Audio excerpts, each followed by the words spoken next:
Ahead of him, though. A new poll out today from Quinnipiac University shows President Obama in bad standing with the American people. 33% of respondents, 1 in 3, say President Obama is the worst president since World War II. George W. Bush was the second worst at 28%, followed by Richard Nixon and Jimmy Carter. Jennifer Palmieri is the White House Communications Director. She joins us now. So, Jennifer, let's just start with that poll. The headline from that poll, all the presidents since World War II, 1 in 3 Americans in this poll say it's President Obama. What's your response to that?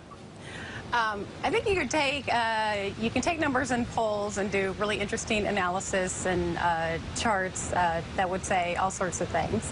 But that's a strong statement. I mean, 1 in 3 Americans saying worst president. They're saying this, the pollsters. I mean, that's a strong statement they're making, isn't it?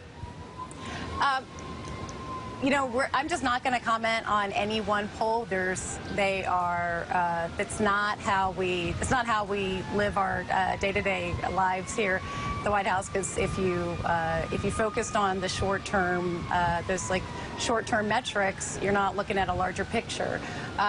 We've had America's gone through a lot of tough times during the president's presidency, and what we've seen that he's been able to do is pull us out of a bad recession, create 9.4 million private sector jobs. The country's not doing as well as we would like, but it's getting better. But I mean, I know polls are polls. I understand that, but I mean, doesn't this tell you something about, it can change from week to week or whatever, but when 33% say this, doesn't this tell you something about the mood of the country you're trying to govern?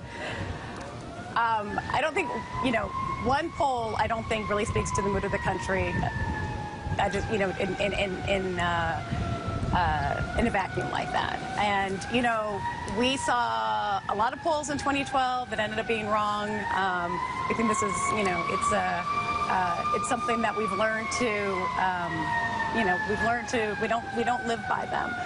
We are concerned, obviously the president's concerned about, where the American people are and how they feel about the economy. He thinks that he's very concerned about how the American people feel about the economy. That's why you saw him go out to Minnesota last week, and where he wanted to sit with some real people, someone who wrote him a letter to say, I hear you. I know you're going through a hard time. You're having a hard time paying your mortgage. You're having a hard time paying paying your student loans, and I want you to know that despite the dysfunction you see in Washington, I hear you. I am fighting for you. And he is unsatisfied with the state of for the middle class American. That's why he's going out to have these kinds of conversations. I can understand that. I guess the question is to be trying to communicate that versus what the message is the American people are receiving. And again, I know it's just one poll, but I mean, some of these findings are so stark. I mean, here's some more evidence from that Quinnipiac poll about President Obama and the confidence of the public. 54% of respondents in this poll say the Obama administration is not competent in running the government. So again, I mean, he's out there sending the message that you're just talking about, but the message that 54% of the people, more than half, these are people who even voted for him, I'm sure in some cases, the message they're getting from what's happening in this country is they say he's not competent. I mean, doesn't that disturb you?